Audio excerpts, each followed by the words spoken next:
look who came crawling back. Not that I'm complaining. You know I love it when you come to me. There's something so special about these moments we share. Just the two of us, quiet, close, connected.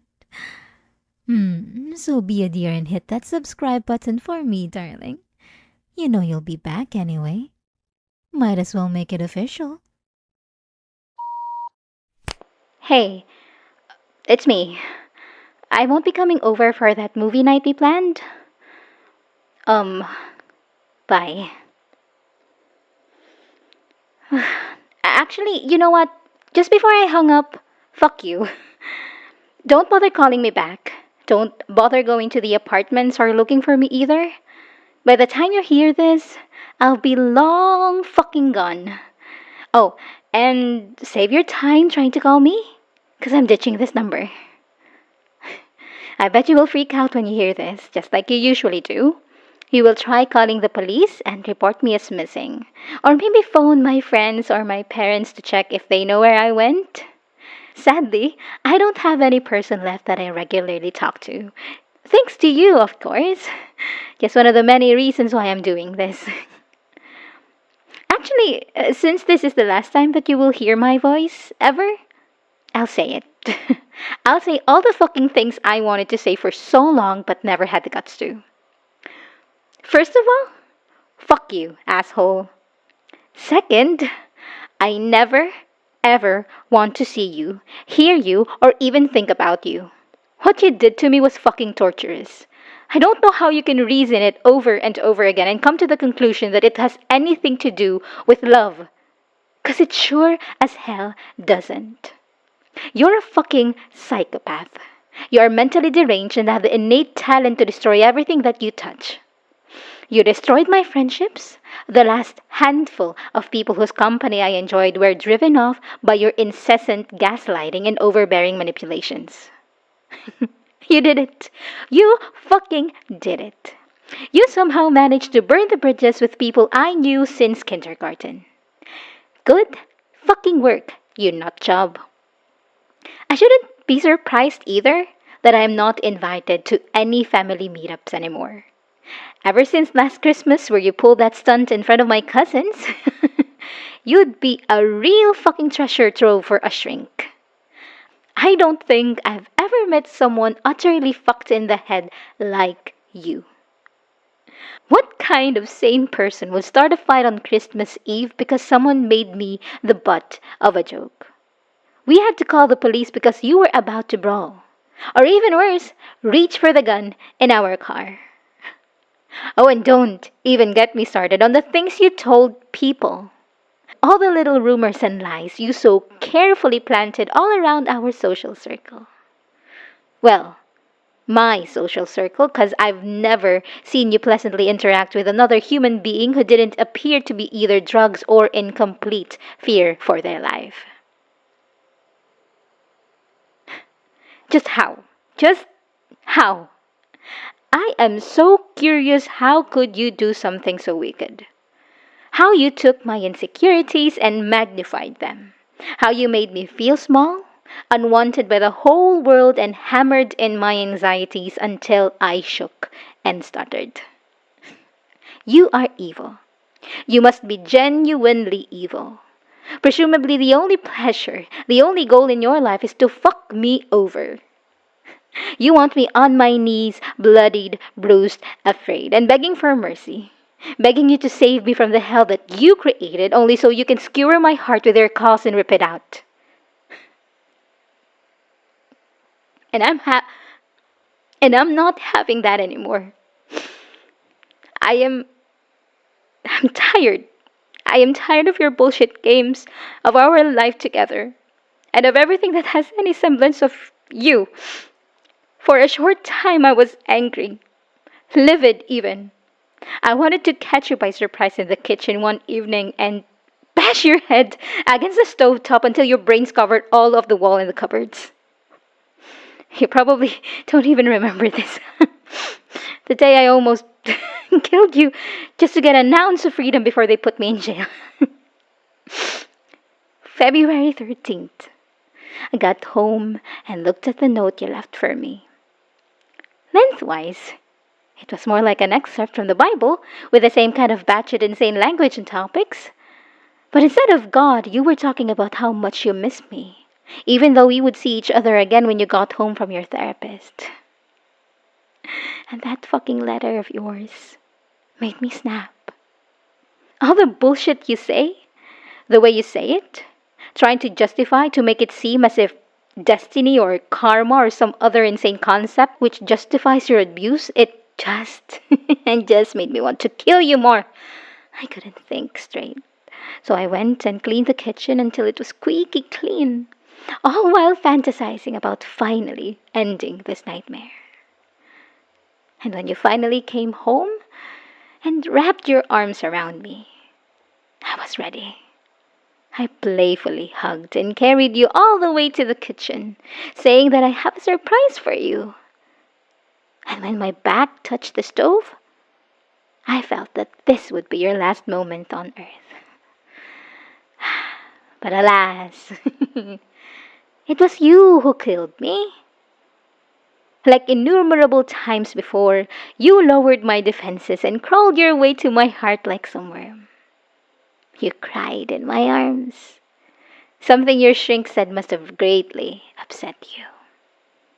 Apology after apology, like a penitent sinner confessing. You unleashed a waterfall of tears. How bad you felt for the things you couldn't control. How you wished that you could love me even more. How you wanted to be a better person for me. And like a fool, I lapped it up. I embraced those lies with open arms and all the rage in me was gone. I genuinely thought like a million times before, this is it. This is the change that's going to make everything good again. But no, it was just a little act from you, like many others before. Just a little curveball for your doggy to wag its tail and allow you to get closer so that you may twist and turn my emotions against me. For a couple of days, might have been week, it was peaceful, maybe even tranquil.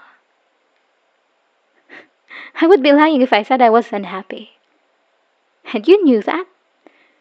So every now and then you would put the abuse on standby and let me live a temporary lie which was ephemeral like smoke, at the full mercy of your whim. One breath was all it took to plunge us back into turmoil. And when you desired something, you made sure to take it. I remember waking up in the middle of the night to merciless slaps. All the times you hit me. Your slaps, your punches, your kicks. Sometimes I wonder if I was nothing more than a sandbag to you. A convenient meat doll, there to take out your frustrations on.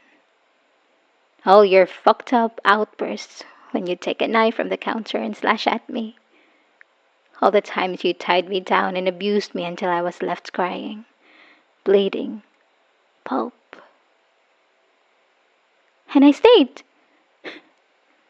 I cannot believe that all of those things weren't enough to open my eyes at how batshit crazy you really are. You could have killed me. You could have actually killed me in one of your fits. One wrong word would have made you stab that knife through my chest. I guess some part of me must have enjoyed it. Not the pain, not the humiliation, but the overwhelming sense of redemption. When you finally snapped out of your manic episode and hugged and kissed me and held me tight. After you made me cold, afraid, and beaten and abused. When you reduced my body to the most miserable denominator. You were there to also provide the warmth to feel human again.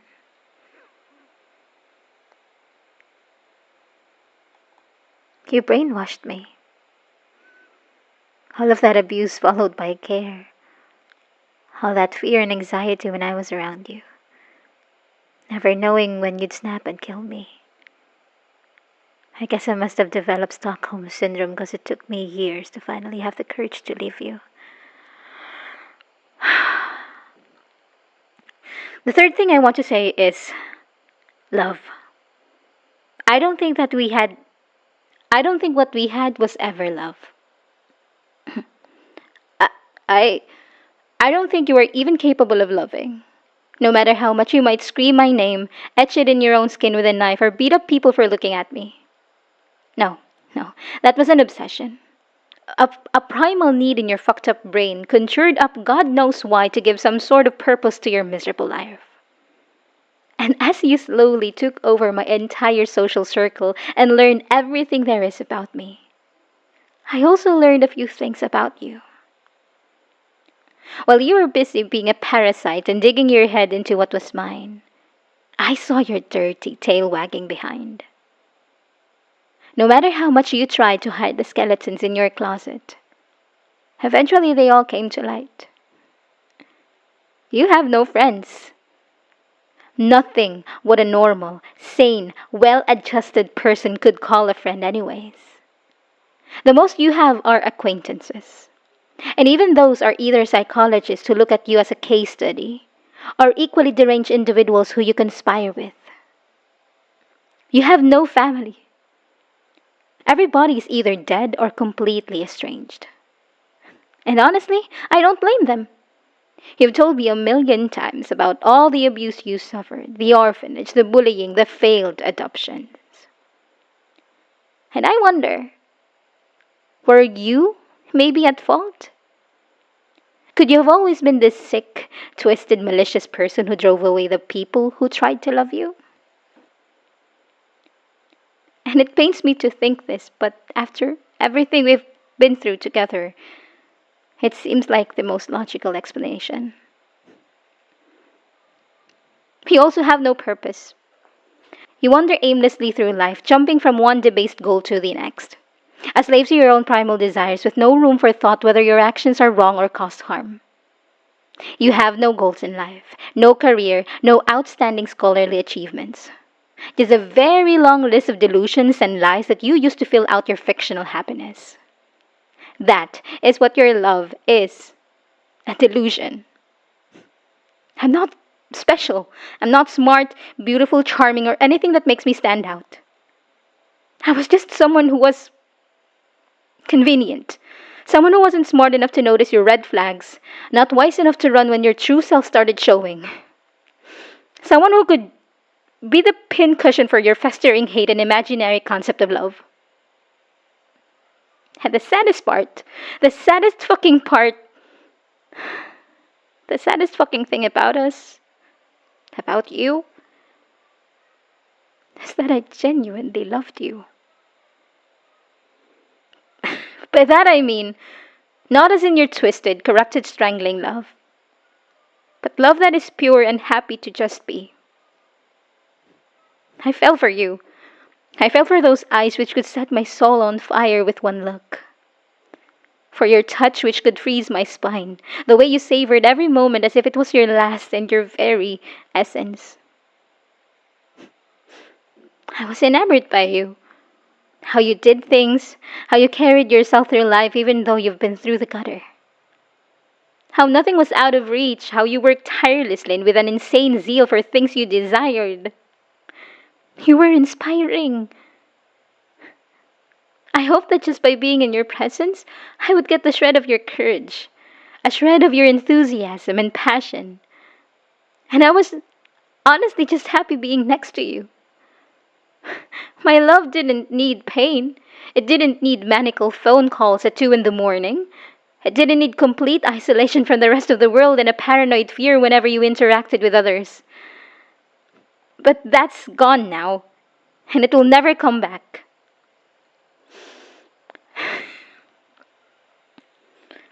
And one last thing before I hung up the phone.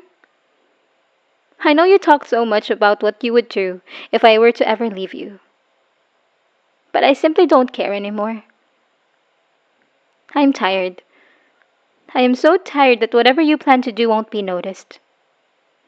You have drained me of everything. I don't think I'm capable of feeling anything anymore, and I am tired of that as well. By the time you hear this message, I'm already 2 states away. Maybe even on a plane flying overseas. There's no point looking for me or going after me.